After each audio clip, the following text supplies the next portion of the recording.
Hi, I'm Austin Northam. Welcome to the Kitchen Table Podcast. I'm here to motivate, educate, and relate to you guys, sharing my stories, helping you get 1% better in all areas of your life.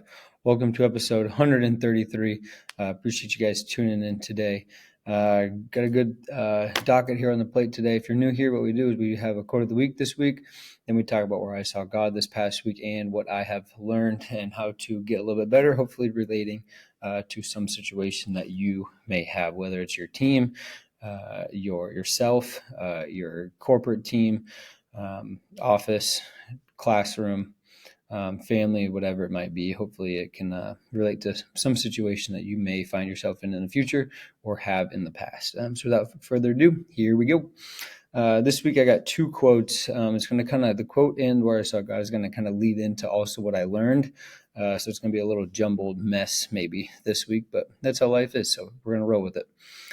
First thing is Bill Parcells. They're talking about after the couple games a few weeks ago on NFL, and they were talking about how Parcells said somebody's like, "Oh, they're the best 2-3 team for sure," right? And Bill Parcells, somebody's telling a story how basically it doesn't matter what you are. If your record is 2-3, you're 2-3. It doesn't matter how good or bad you are, but the record shows what you are. So I can see both ways to this because you can have 2-3 team and be not very good, and you're like, yeah, we're 2-3. We got to get a lot better. Or you're 2-3, and you think, okay, here's 4 or 5 plays that have swung the scoreboard, and we could be 3-2, 4-1 instead.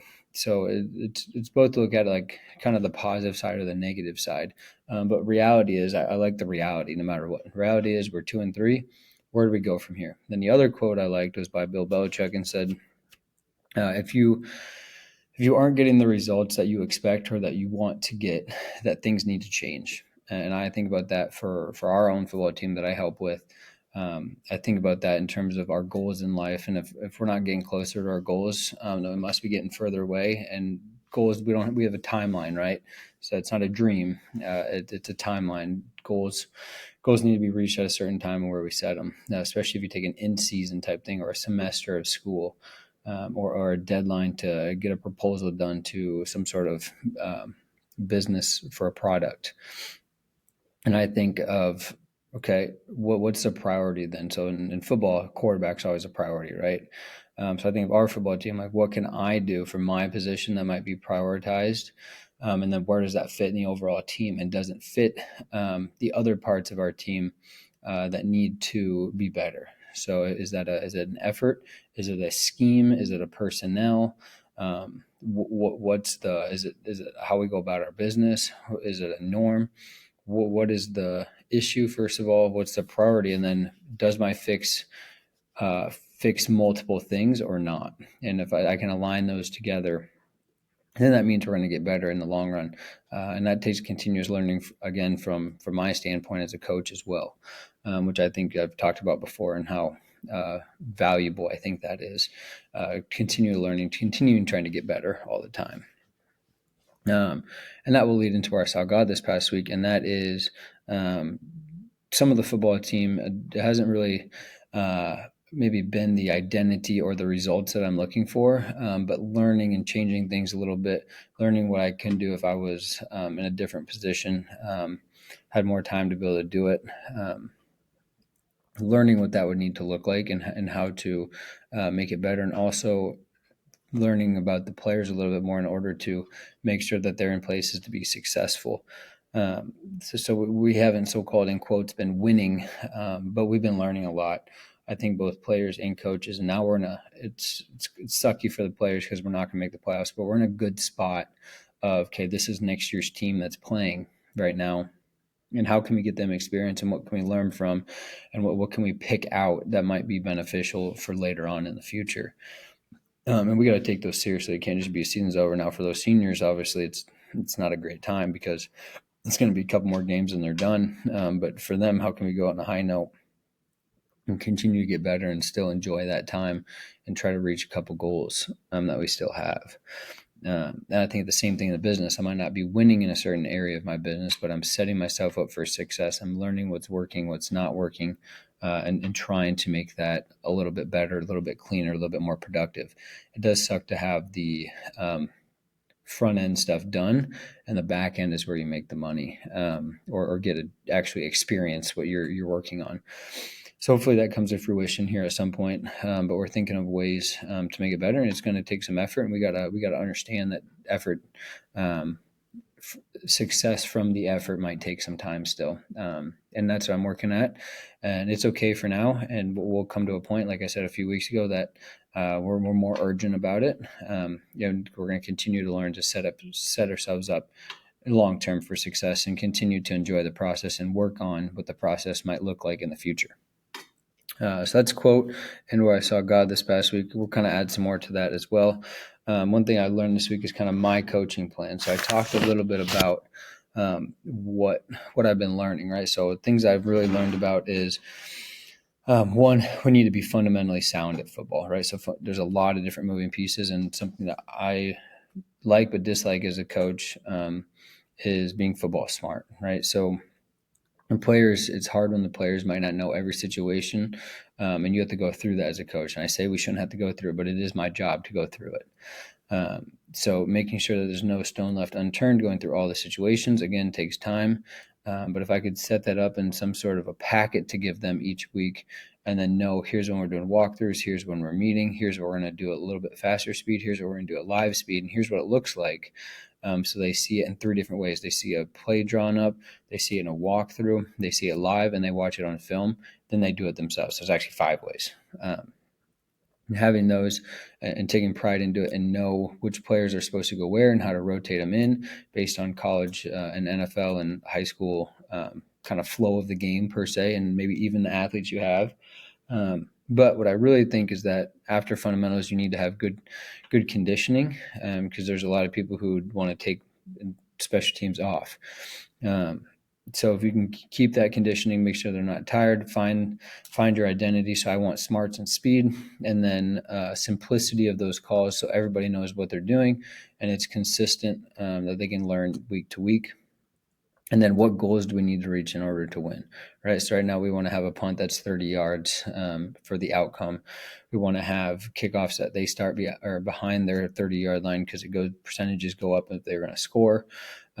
And then knowing what percentage of those we need to win, and then how we need to win those. So taking out field position turnovers, which are obviously huge swings, take out 10-plus play or big plays, 10-yard plays, 20-yard plays, big swings, and then that can dictate the calls that we make based on what we need. And then seeing that personnel and putting all that together in less than 30 seconds is what I'm trying to learn and challenge to do. And so we're working on writing that down and scheme it up and think about that timeline of how we can be successful, right? So you can think that in the same thing in your own business, or your school day or class. How can you set yourself up to be successful? What things do you need to have in order? How do you need to go about it? And then just go out there and execute it on a daily basis. And once you get that routine, it's much simpler to do. So I think thinking about that beforehand, so you can set yourself up for that goal, just like I'm setting a business up for success, is going to be good in the long run. And I talked a little bit about that last week as well. And the key is to be your authentic self. So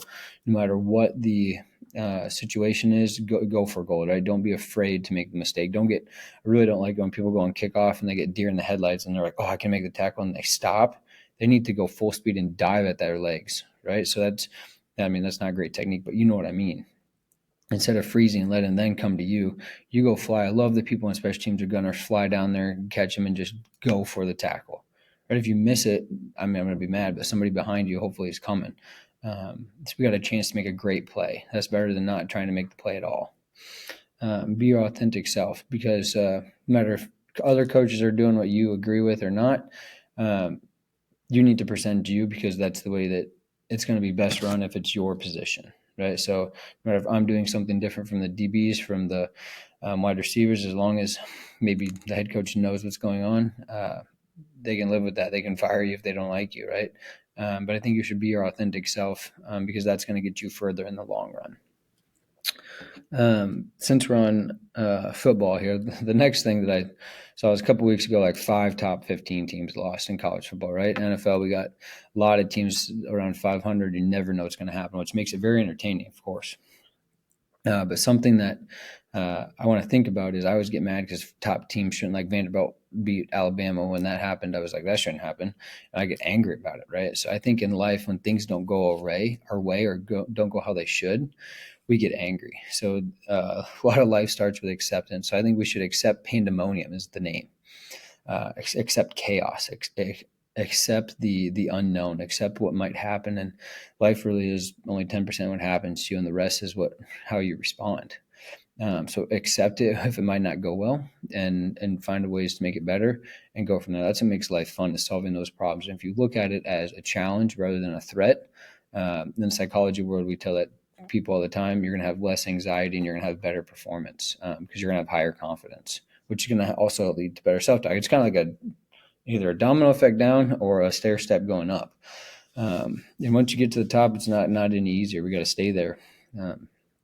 So we're constantly working on it, and you have to accept what reality is, like I said before, and then move on and go from there. Just accept it for it's good entertainment in this case, and it was cool to see, and then learn from it too. Like, how do I not make that situation? Or if I'm in Vanderbilt's situation, how do I make sure that keeps happening? How do we celebrate and then we keep having success? Because Alabama kind of had that hangover per se from the week before with Georgia. And then the last thing I want to talk about is went to a wedding a couple weeks ago, and something they said I just want to leave you with, which isn't again where I saw God. And it wasn't really the type of wedding that I've normally gone to. I didn't know a lot of people, but it was still good. I always think there's something you can get from everything, and hearing them talk and stuff was great. And they still had food, blah blah blah. It's still a good environment. So one thing I really learned is when the groom stood up, and so he was in seminary and then left seminary because he found this girl and thought that was his path, and now they're married. So long story short, it's kind of a cool story. And it's funny who you see at weddings too. Like I saw some people I didn't expect to see there.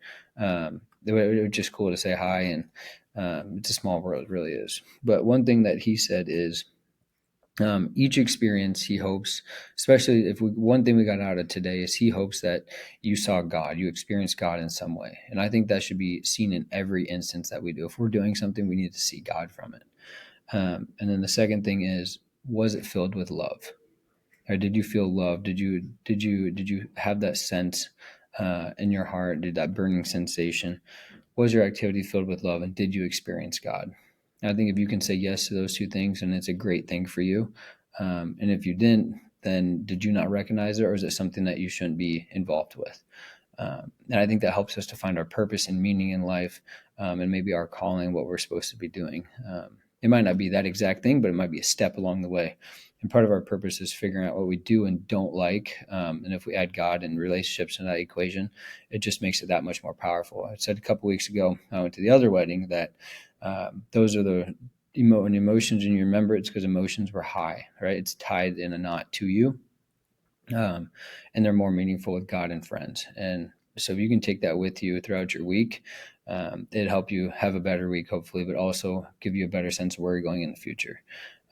And that's really all I have for today. So appreciate you guys tuning in, and I'll catch you guys next time on 134. Love you. Bye.